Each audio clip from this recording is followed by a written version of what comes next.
Okay guys, how's it going? Welcome back to another episode of Surrounded by Bourbon with me, Phil Crawford, aka Causeway Whiskey. This is episode 44 and today we are looking at a first for this channel, which is the first American Single Malt that I've reviewed on the channel. And this is from Stranahan's in Colorado, and this is their 2023 Diamond Peak release, which had extra finishing in extra añejo tequila casks. All right, so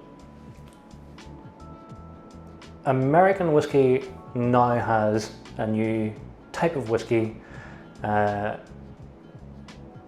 its statutes, and that is American Single Malt whiskey. It became a distinct standard of identity in December 2024, when the Alcohol and Tobacco and Tax Trade Bureau established what an American Single Malt must be.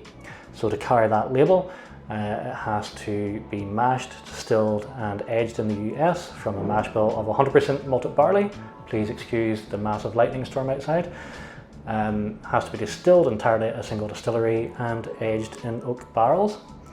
It has to be distilled to a proof of no more than 160 proof. It cannot be bottled at less than 80 proof or 40% ABV.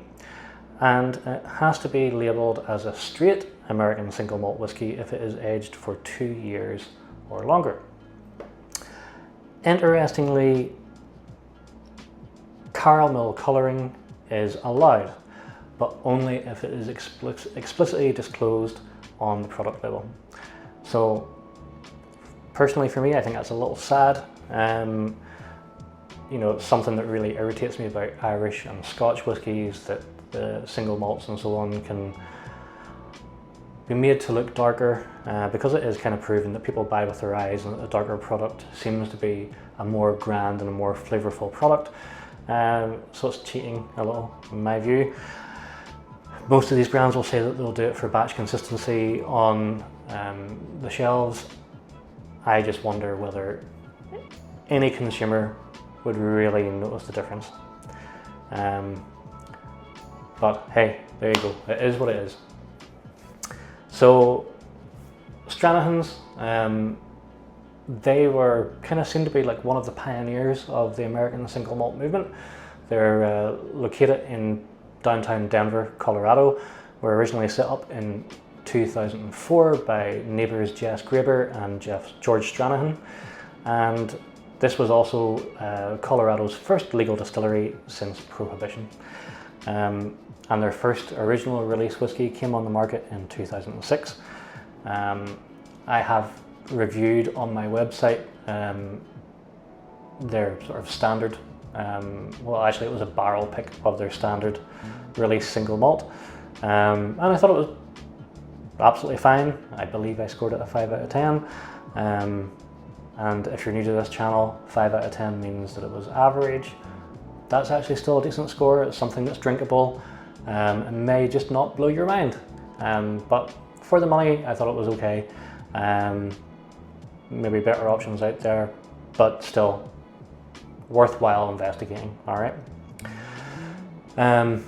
The Diamond Peak is sort of an annual release that they have, a bit of a special release where they use finishing techniques. I think previously it was primarily done with rum casks, whereas this bottle, the 2023, has used a tequila cask for finishing. It is 45% ABV, natural colour as far as I'm aware, and I also believe that these are non-chill filtered.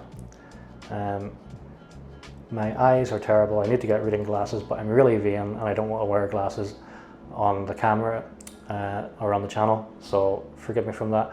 I should have written that down before I did the review, but there you go, I didn't. Sorry for my amateurs, being an amateur. That was easy for me to say. Anyway, yeah, 45%, 90 proof. I bought this at Total Wine here in Plantation in Florida. It was on offer, so I got this for $53, which is around £42.50 or €51.50. I believe that this is probably like $70, $75 at normal price, so it was a decent enough discount. But because I can't remember what the original price was, I'm just going with what I paid, which was 53. So without further ado, let us get into the nose.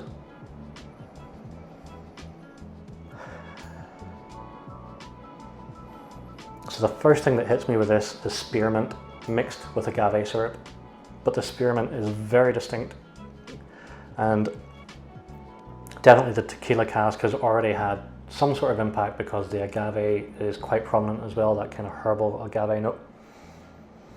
Then we get vanilla, there's cinnamon, there's some sourdough bread actually. There's a little bit of stewed apple now, some fresh pastry. And it's pretty effervescent as well. There's like back home we get something called orange sherbet, which is kind of like an effervescent powdery candy. So that really, the orange one really stands out here. There's cream soda as well as some rooibos tea as well. So it's a really interesting nose. Legs wise, yeah, they're decent. You know, holding the glass, not too bad. So we'll go in for the palate, see what we get.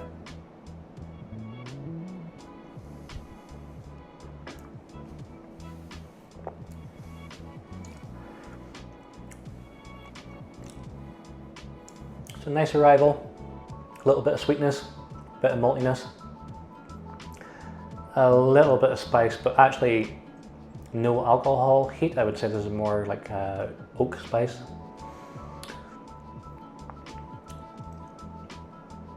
Decent enough mouthfeel.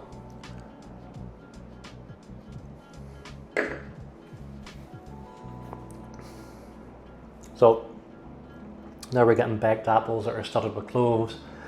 There's some butterscotch, a bit of cinnamon, there's nutmeg, a bit of vanilla cream as well.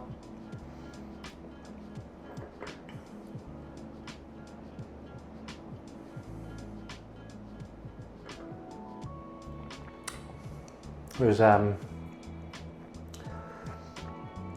distinct note of Jamaican ginger cake with custard. And then there's, just at the end, there's a mild amount of like cayenne pepper. So there is a bit of heat builds up after a few sips. But nothing overpowering, it's kind of pretty well put together. And then there's that kind of green herbal agave note going on as well. So even though this is only 45%, I've decided I am going to add a little bit of water to this and just see how we get on with that. Not too much, because it is 45%. I'm still undecided as to whether to add water to every dram that I'm going to do. I was kind of thinking that I would only do it from 50% and above. Now I'm kind of thinking anything that's 45, 46, maybe I'll add water. Anything that's 40, I'm pretty much sure that I won't, unless I absolutely feel that it has to open up a little bit. But we'll give this a little bit of time and we will come back. Okay, so we've given that a few minutes and let us go for the nose.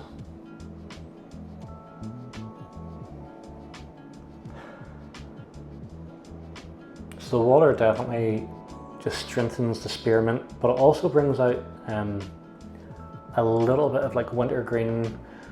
There's some sawdust going on in there. But also maybe like a little cardamom too. So yeah, still a really good nose. Palate wise,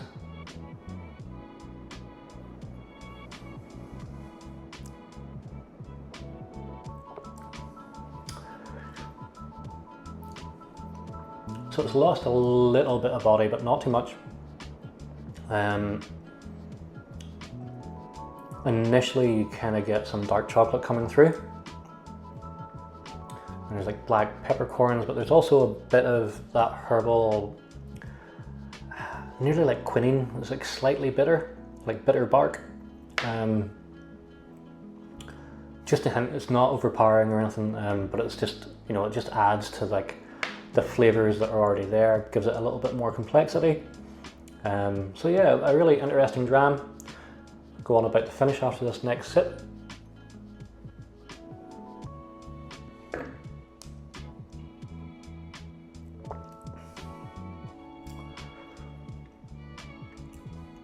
So I'd say that the finish is medium in length. You're definitely getting the caramel notes, definitely getting the agave. There's a herbal characteristic going on there. Again, with like the cardamom and with the mint, and then a little bit of vanilla just at the end. So all in all, a really solid dram. What am I going to score this? I'm going to score this a 6 out of 10. So yeah, definitely a solid American single malt. Not the most in the realms of all world single malts, I don't think this is like the most mind-blowingly complex, but it is very drinkable. It's definitely an above average spirit. The tequila cask is definitely imparting its own thing here. Would I go and buy another bottle? Potentially not. I'm not sure if I'd replace it, to be honest. But 6 out of 10, I think it's a fair score. I think it's a very solid single malt. But I definitely have tried better American single malts, especially from the likes of Westland or McCarthy's. I do have a Yellowstone single malt, which I would be keen to try as well. But as you can see behind me, there's a lot of bottles that I want to review, and I only have limited time. So maybe one day we'll get around to those. But you know, as a distinct category here in the American spirits market, I definitely think the single malt range or category is something that I will definitely explore more of. And I think this is a really good first showing. So I look forward to trying more Stranahans and just more American single malts in general. So yeah, thank you very much for watching. I hope you've enjoyed this. I hope maybe you've been enticed to try a bit of American single malt as well. Branch out from your norm. So please like, subscribe, leave a comment. Always open for discussion on these things. And obviously subscribe as well and help me grow the channel. But until next time, have a great night and sláinte.